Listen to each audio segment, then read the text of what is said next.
in a material world. Consequently, they can't really answer the problems that they're creating. So Einstein, smart man, he explained that we cannot, solutions to our problems cannot be arrived at the same level of understanding with which they're created. In other words, you have to get a different perspective. We're creating problems, but to solve those problems, we have to have a higher perspective to be able to figure it out. For example, you go in psychology laboratories, they like to do experiments with mice or rats running in mazes. And for the mouse, from their perspective, all they see is a bunch of big walls, but they smell, there's some cheese out there someplace. Let me go find it. So they're running through the maze. For the mouse, it's very difficult. All he sees is a bunch of walls. And so he has to go he's forced to go in a particular way. So that's like modern people. They have their limitations. By language, they're forced to go along those pathways that are defined by language that they have. From the perspective of the laboratory technician, he's the one who created the maze. He's standing above the maze, and he can see exactly where the cheese is and where the mouse is and where the mouse needs to go. So for him, solving the problem is much, much easier than it is for the rat. He can easily solve and understand and solve the problem. So the same way, for those who understand the nature of spirit and matter, they can easily understand how the problems are being created and what the solution is. So this is a spiritual science. And where do we get the spiritual science? We're talking about the limitations of language and for Westerners. So there is a spiritual language, and that spiritual language has words with corresponding meanings and understanding that are completely absent from the language of, from the Western languages. So that spiritual language is Sanskrit. And Sanskrit gives us words that have no corresponding idea, or let's say direct corresponding idea. So Jiva, or Bhagavan. Now Bhagavan, for example, is generally translated as God. But the idea of Bhagavan and God are very different, because Bhagavan is understood as the person who possesses all opulences. Okay, that person is God. But to say God and to say one who possesses all opulences are two very different things. So it begins from there. It begins from understanding God. The explanation, understanding of God is completely different than how the Westerners define God.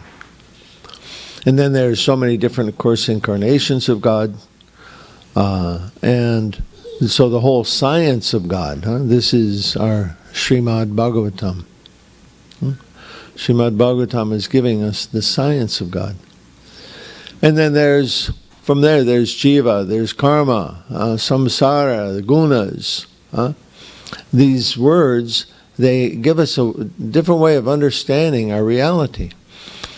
And so as we develop in our spiritual understanding, or let's say, developing our spiritual understanding means to develop our understanding of the spiritual language and the deeper meaning of these words. So this is learning the spiritual science. So this, of course, is presented in Bhagavad Gita. And oftentimes when people read Bhagavad Gita, What they attempt to do is to explain, or let's say, rather to understand Bhagavad Gita in terms of their understanding of this world.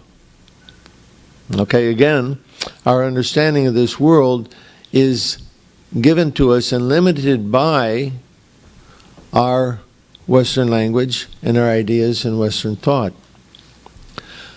So if we try to interpret Bhagavad Gita or understand Bhagavad Gita in light of that, it doesn't work. Can't work. Rather, what we have to do is to adjust our understanding to the Bhagavad Gita. To adjust our understanding to the concepts that are presented there and reframe our understanding of this world. This word, maybe you know, reframe. It's just like you have a picture on the wall, you put a different frame on it. It means to see it in a different way. So we're meant to reframe our understanding of this world in terms of Bhagavad Gita. So Bhagavad Gita then becomes a priori, becomes the source, and we understand this world in relationship to Bhagavad Gita. When we do that, then we can begin to understand Bhagavad Gita. But this is not so easy to do because of our conditioned nature. We're conditioned to seeing things in a particular way. We have our habits. And therefore, because of that conditioned nature, things change generally slowly. So not only because of our language, but because we're habituated to certain sinful activities. We have bad habits. We're attached to seeing the world in a particular way. Generally, that means that we see the world in relationship to how it serves me. How this world, that's how materialistic person, that's how they're seeing the world. I am the enjoyer and everything in this world is meant for me to enjoy. And so they see the world in that light, how I can get more and more. And because they're habituated like this, it takes time to change this, it takes time to overcome. So our attachment, our fear, our bad habits, these things all require to be purified if we're to properly understand the spiritual science. And that purification it takes place through the process of what we call sadhana bhakti, which means the practice of bhakti yoga, our daily practice, sadhana. So it means chanting Hare Krishna mantra, reading Bhagavad Gita, Srimad Bhagavatam, these spiritual books that give us a spiritual understanding of the world, an actual spiritual understanding. Earlier I asked for the explanation, what do Westerners think of spiritual is? But spiritual is defined very succinctly in the Sanskrit language as the nature of person. So we can say spirit means person. And that person has various qualities, and so one can know very easily what is spiritual. It's eternal. It is full of knowledge, full of bliss. This is the nature of the jiva. So the Sanskrit words, they use other Sanskrit words to explain them. Just like in any language we do that, right? We have some word, you look in the dictionary, that word is defined or explained by other words. So the same thing in Sanskrit, it uses other Sanskrit words also to understand this. Which is why we have words like karma, for example, that have entered into the lexicon, or the working language. Everybody's heard the word karma by now, but we don't understand it generally because karma is one word of the Sanskrit language. And without understanding other words in Sanskrit, we can't properly understand what karma means. So we need other words. Bhagavan, Shiva, Samsara, gunas, and so on, to give a complete explanation. So the spiritual science is essential. When we have that, it gives us a position just like the laboratory technician. He can look down at the problem and he can understand it very easily. So in the same way, for a person who is fixed up or grounded in spiritual science, they can see this world and they understand what the source of the problems are beyond what's going on the material level. So I've written this book, Change the Karma. This gives a good example of what I'm speaking about today. In Europe, there's all the time there's protests. Every country, of course, the situations there in Europe are a lot different. In the States, here we have protests too. They're protesting about austerity. Oftentimes, the government has a debt to the International Monetary Fund, and so the people are expected to do austerities to reduce their benefits or their, say, even their needs in order to pay those debts. So they're marching in the street all the time. In London last year, I was at one protest, there was 250,000 people. Amazing. Just a huge amount of people. A 6-lane road they're going down. And they went for almost several hours. Yeah, I think it was several hours. So they're marching in the street. We don't want austerity. But what's the actual cause of the problem? According to a person's particular conception of life, they have only those tools with which to understand the problem. So in the bodily conception of life, I am the body, then what is the source of these problems? It can only be other bodies or other actors, other persons who are creating these problems. So they're thinking, yes, I'll march in the street and protest and let them know that we don't want these austerities. But there's more to it than that. The world doesn't work simply like that. There's this thing called karma by which people say they're getting some benefit in some kind, then you have to pay the bill, right? So we have electricity in our homes, right? It's nice, we enjoy the electricity, but then we get a bill. We have to pay the bill. There's some reciprocation required. So people are engaged in various sinful activities, and there's a bill for that. So prostitution.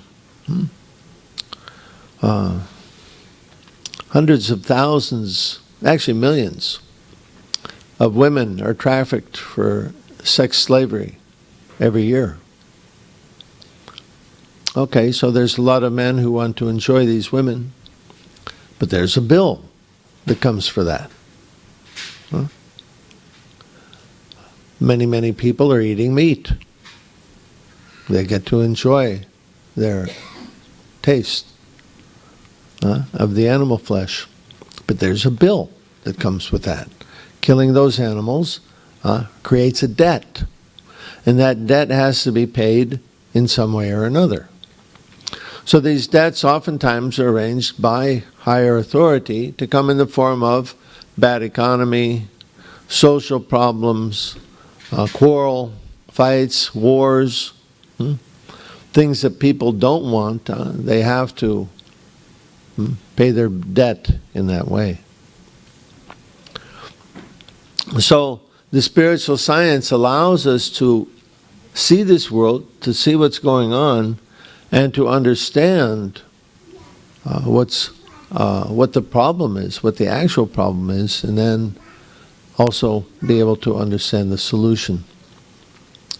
So this is available. This is given to us by Srila Prabhupada. He's taken this spiritual science all over the world, giving people the spiritual understandings by which they can understand, or it's the spiritual understanding for seeing deeper into how this world is working. So, if we're to actually solve the problems of life, we have to disseminate this spiritual knowledge, the spiritual science, far and wide. Particularly, we need that the leaders of society, that they have to understand this spiritual science also. And so we should be making endeavor to be able to come in touch with the politicians on every level, local, state, national, so that people, these people, then they have the benefit of the spiritual science for being able to understand the problems and to then be able to solve them. And of course, we also ourselves have to understand, or to learn rather, the spiritual science, and in this way solve our own personal problems of why am I here, what's the purpose of life, where am I going at the time of death, and so on, all of our existential questions. Okay, so we'll stop there for some discussion. Perhaps you have some questions.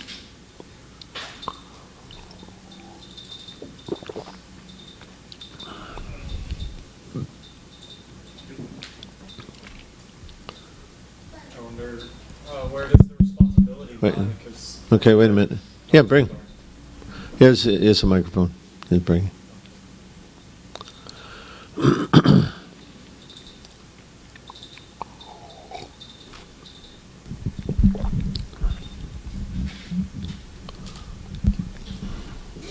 So I'm wondering where responsibility might lie for the politicians, because I feel like they would probably be exposed to offers of the spiritual science very often, but they might not take up the opportunity that they're given.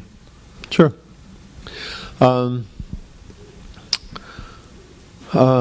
This is due to the fact that unfortunately today religion is understood in sectarian ways. That religion is, it's a matter of religion, that I believe this or not that, right? The Muslims say believe one thing, the Christians say believe another thing, like this. But the spiritual science is not a matter of belief. So we can believe that the moon is made out of green cheese, right? Some people think like that, but the reality may be something very different. So, spiritual science, it's transcendental, or it's not sectarian, which means it doesn't matter what you believe in terms of your religion. The fact is still that you are not the body, that you are a spiritual being. And as a spiritual being, you have particular characteristics. So the spiritual science does not interfere with religious belief. You can understand the spiritual science and still, let's say, accept Jesus or Muhammad or whatever other savior that you want. That's okay. Girls, the girls should go play downstairs.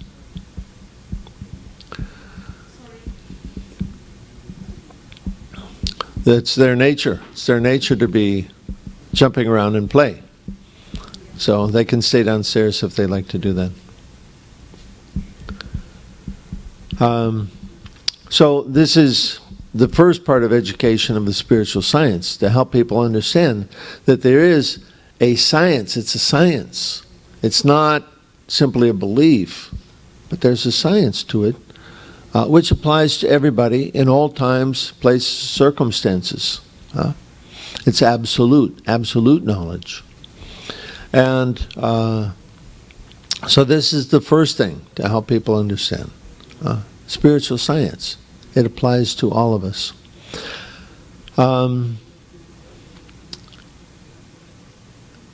It's kind of like in school, right? So children growing up, they go to school. And if they don't do well in their lessons, they don't pass the test, which means they don't get the development or the understanding, and consequently they're limited in their ability to deal with the world, right? This is why we educate our children. We want to give them the advantage of being able to understand reality and so on, how society is working so that they can solve the problems of life. Well, it's the same thing with the politicians or everybody else. We need to have an education in understanding what is truth and what is false, or what is matter and what is spirit. So real knowledge means actually this, to understand what is matter, what is spirit, and who is the controller of both. So this is the spiritual science. Will they take it? We can only do our part, and the rest is up to them. We have, very interesting, unfortunately, we have one devotee now who's in Congress, Tulsi Gabbard from Hawaii. And if you've seen any videos of her speaking, you can see this woman is very articulate and very well, presents herself very well with very good understanding. So she's student of Bhagavad Gita, and I think she gave probably a little thing said something about Janmashtami the other day. So that's a start. And because she presents herself so well, she's respected by others who are very much her senior. So we need more people like that. In time it will come. And but this is, my point is that this is fundamental for solving the problems of life. We need the tools of understanding, which are the words and the concepts that go along with them. Okay?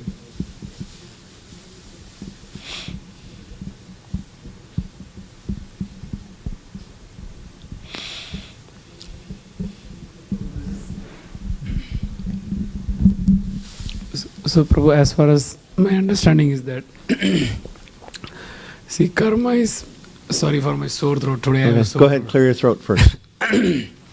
So karma is something, is the action you do is the reaction you get back, actually. So I was a little curious about the topic. You say change the karma.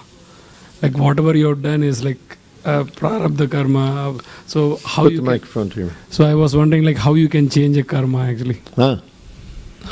Yeah, we can change the karma. Bhagavad Gita speaks of 5 subjects, God, the living entity, material nature, time, and karma. Of those 5, 4 of them are eternal, but not karma. Karma is not eternal because karma can be changed. So, yeah. Is it, time is also not eternal, right? Time is also temporary, right? Only in this material world we have time. There is no time in the spiritual world, right? Yeah, what does that have to do with it? But it is also not permanent. That means that like there is, in eternity there is no time. Okay, what's that have to do with karma? No, I'm saying that, so out of those 5 you said karma is not permanent. So time with respect. No, Krishna is time. Bhagavad Gita, Krishna is explaining, I am time. Yeah. So, yeah, time is a eternal factor. But karma is not eternal. Karma can be changed. So we have to understand what is karma. And many times karma is defined, as you defined it, as action and reaction. But actually there's something there's a step before that. Before you take any action, what are you doing? There's something else that precedes action. What is that? A desire. Yeah, you have a desire, right? We don't act without desire. So the desire is the root cause of karma. We want something, or we want something even in a particular way, and this sets into motion the chain of karma. So if we want to change our karma, then we change the way that we're thinking. We change our desires. And there's a science to doing that if we understand Bhagavad Gita, how we are influenced by the gunas. We purify ourselves, and we come from tamagun to sattvagun. The nature of our desires will change. So instead of being unlimitedly greedy, we can come to the point of being generous and giving. So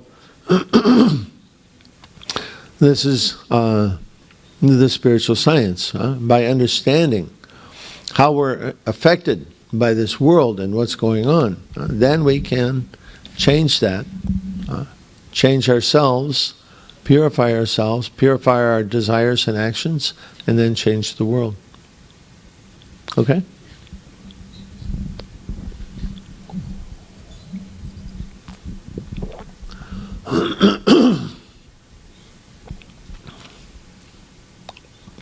You come here often? No? I came here on John and Tommy. Okay. The second time. Oh, great. Okay. Thank you for coming. So we have a nice festival this weekend, huh? Yeah. Okay. Yeah, I came for that. I wish I would have known about the earlier festival. I would have been here for that if I would have known about it. Yeah. Something else? Dr. J? So this is regarding your next topic that you will be covering in the following days. So I was trying to understand what is spiritual economics. What does that mean? That's my other book. So my other book, I wrote a book, Spiritual Economics, one day. This is back in 1988. By that time I had been devotee for 15 years. Read Bhagavad Gita many times up to that point. But then somehow one day I was reading Bhagavad Gita and I started saying, oh, Krishna's talking about economics. Very interesting. And the more I understood that, I could see it everywhere. It's throughout Prabhupada's writings. Not throughout Prabhupada's writings, throughout Bhagavad Gita, throughout Srimad Bhagavatam. By economics, we can understand the word economics in terms of how do we live in this world. That's another way of saying economics. So Bhagavad Gita, you don't find the word economics, but you find Krishna speaks about work, the results of work, the cause for work. So in modern language, we call this economics. And so there's, like I was explaining, the gunas, depending on how we are conditioned by the modes of material nature, we are forced to think and act in a particular way. So there's different kinds of economic behavior which are determined by the different gunas. So the first volume I write about that. The second volume will be begin with karma and devotional service. How does a spiritual being live? How is the present economic system? Who created it? And what's the purpose of that economy? And is it spiritual or not? So if we look at economics from the perspective of Bhagavad Gita, it gives us a different way of understanding economics than is available to us from if you go to university and take their courses. Anyway, so more about that later.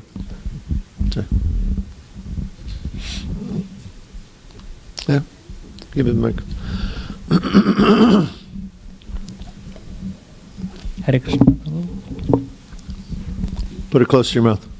This book you are going to explain how to change our mindset for changing karma, Yeah. Mm-hmm. like thinking, willing, all this Yep. process, everything. Yeah. So, anyway, they're available. Come up. You can get one. Give a donation. By donation. Spiritual economics.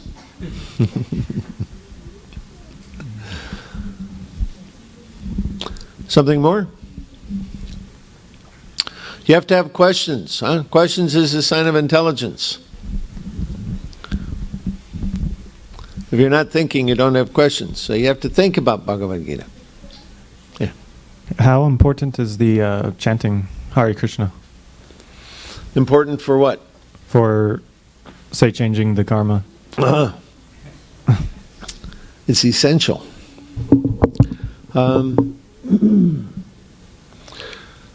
Anyway, it's a small book and you can read it in a little over an hour probably. But the idea is that we're conditioned souls. You don't have much experience here, so let me explain that. Mm-hmm. So it has the same idea, same understanding as modern psychology, beginning perhaps with Pavlov, So the dog becomes conditioned to salivate by associating the sound of the bell with dinner time. So in the same way, we're conditioned by our activities in this world. We see that most people, they do the same thing again and again. We eat the same foods all the time. We have certain patterns of behavior and activity that we engage in. So these, depending upon how the nature of those activities, we become conditioned in a particular way. To understand this fully, we have to understand the concept of the gunas. Huh? Do you know what that word? So Bhagavad Gita is explaining how this world is working, the influences, there's subtle influences. Like, okay, we all have a smartphone now, we know that there's electromagnetic waves going through the air. Wi-Fi and further telephones and so on.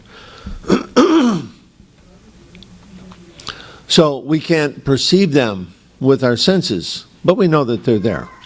So in the same way, there's other influences. According to our previous activities, we become conditioned to those influences. So Bhagavad Gita explains that if one, there's certain activities, for example, that will give one, that will raise the consciousness, that will increase understanding, that will create a sense of satisfaction.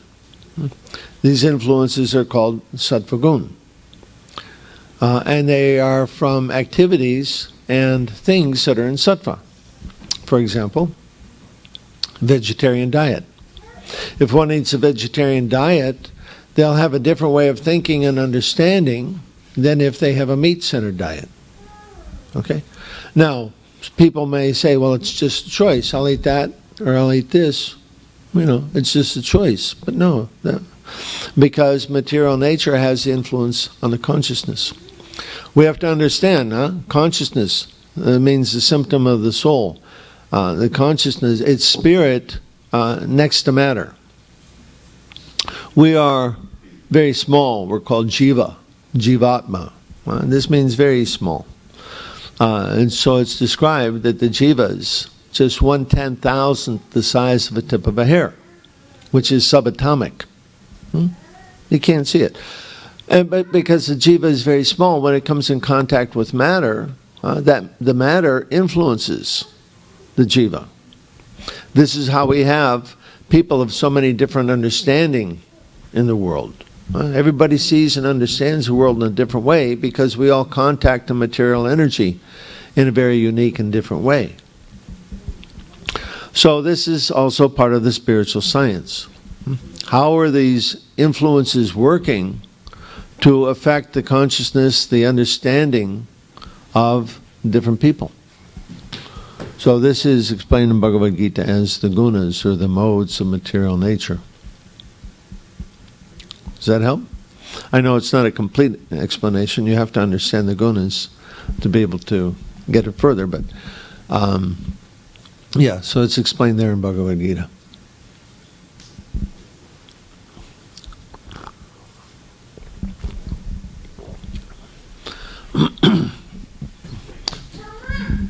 Why don't you come closer, and then you can just pass the microphone back and forth easily. Hare Krishna Prabhu. Change the karma means, are you going to talk about how to change the karma to akarma, or in this book? Or I'm like sorry? Karma-less material things, like how you're talking about changing the destiny to something else? Yeah. Or like some other material thing, or how to go back to Godhead, or That karma too. making? All of that. It's the same principle. The same principle that keeps us bound in this material world is the same principle that by which we can achieve liberation. But it has a different application. Right? We can, perhaps you've heard of the book Think and Grow Rich. Have you ever heard of this book? This book teaches karma. One of the oldest books. It's a perennial bestseller. It's always in the bookstore. It was written, I think, in the 1930s or 40s. And so you can use your desire to get money, but the same process, when it's applied to the transcendental objective of Krishna, liberates us from the material world. So the same principle is operating. It's simply a matter of how do we use it and understanding. If we can have anything that we want, what's the best thing to desire? Anyway, get the book. All the answers are there.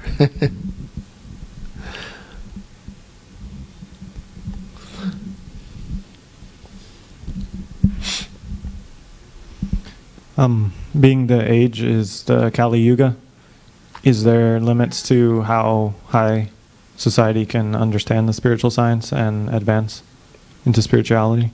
Yeah. Prabhupada explained that despite the fact that it's Kali Yuga, if the spiritual science is understood, it can become like Satya Yuga. In Satya Yuga, the conditions were wonderful. Everybody was interested in self-realization, and so it was a wonderful world. So, yeah, this planet can become like that if people will understand and follow the spiritual science. So, it's just a matter of education, educating people to understand, to accept. And of course, people have free will. Many, they may not. I doubt if we'll get some of those ISIS characters to accept the spiritual science in the way we understand it. They have their own idea of what spiritual reality is. But, so, there's a limit to what can be done. But the power of the holy name is let's say that the holy name is unlimitedly powerful. And if enough people, Prabhupada explained, if enough people, even a small percentage, 3 or 4%, will take up the chanting of the Hare Krishna mantra, this is sufficient to purify the world so that everything can be rectified. So this is our job. This is what we want to accomplish, to rectify the world. As the Bhagavatam says, create a revolution in the impious lives of a world's misdirected civilization. That's what we want to do. This is Prabhupada's mission. Yeah, it can all change. It can be a happy place. So, if we have firm faith in that, we'll be able to convince others. And our firm faith is developed by understanding this spiritual science. Just like You know, it's, again, like a science. 2 + 2 = 4. You don't have to guess about it. You don't have to believe it. You can, you know, doesn't matter, huh? It's a science. That's the way things are. So, if we simply accept it, this is how the world is created, this is how the world is run, then that will change everything. Just like, you know, if you're going along thinking 2 + 2 = 5, and you try to make your calculations and everything like that, they're not gonna work out. So that's what's going on in the world. Huh? They're thinking 2 + 2 = 5, and consequently we have all these problems. Well, not surprising. From the spiritual perspective, it's not surprising at all that this is the way, that this is why we have so many problems in the world. You must have problems. If you act in ignorance, without understanding, you must have mistakes, you must create problems. So the idea is to stop doing that, to understand what's the difference between right and wrong, good action and bad action, and then if we have the spiritual strength that comes from chanting the holy name, then we can accomplish that. We have to have a spiritual strength. People, that you just can't decide, okay, I'm a bad person and I'm going to be a good person. Well, there's people that say addicts, right? There's so many 12-step programs. You've heard of these 12-step programs? So they have one for every kind of... It started out with Alcoholics Anonymous, right? One addiction to alcohol. But now there's something like 24 or 30 different 12-step programs. There's shopaholics, people who can't help themselves from going shopping.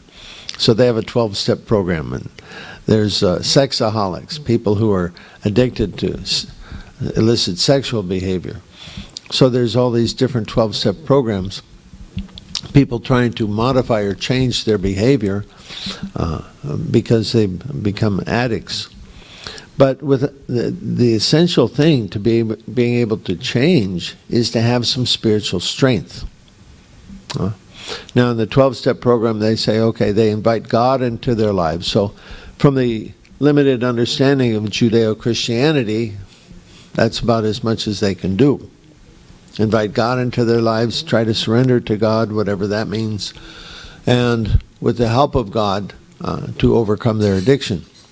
So these are successful to some degree, but we know this, knowing the spiritual science, knowing how we're contaminated by our sinful behavior, knowing how to purify the consciousness by associating with the Lord through the sound of His holy name, and then doing that, this is, will actually purify us so that we can have the strength to act in the proper way. So the holy name is essential. It's the Yuga Dharma, the religion for this age, and it is the panacea, or the solution to all the problems of material life, both individually and collectively.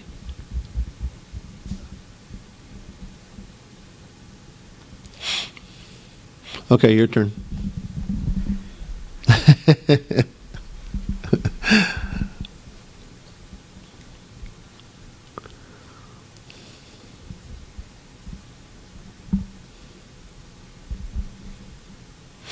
Okay. So I'll be here for a week, and I think with the I don't know about Saturday and Sunday because the festival's going on, so I don't know if we're going to have class. But please come back. And in the what did he send? An email with that schedule? Maybe we'll post it on the board. I don't know if you got that, but in the coming days I'll speak about spiritual economics, my other book. I'll speak about karma, more specifically getting into karma and how it works. What else is on that list? So tomorrow is spiritual economics from Bhagavad Gita part 1. And day after tomorrow is part 2. Friday is self-realization based on Bhagavad Gita. Oh yeah. And Saturdays change the karma. And Mondays understanding the Vedic culture. Understanding of Vedic culture? And Tuesdays also the same. Uh-huh. Okay, anyway. So we'll see. I think maybe Saturday and Sunday it may not. I don't know exactly what the schedule is or how it's going to work. But maybe it'll go 7:30 in the evening. We'll see. In any case, come up and have a look at the Karma book and take one home with you and understand karma. And then you'll be better prepared to actually for class. You can read it quickly and then we can have a better discussion in class. Thank you very much. Srila Prabhupada Ki Jai. Hare Krishna.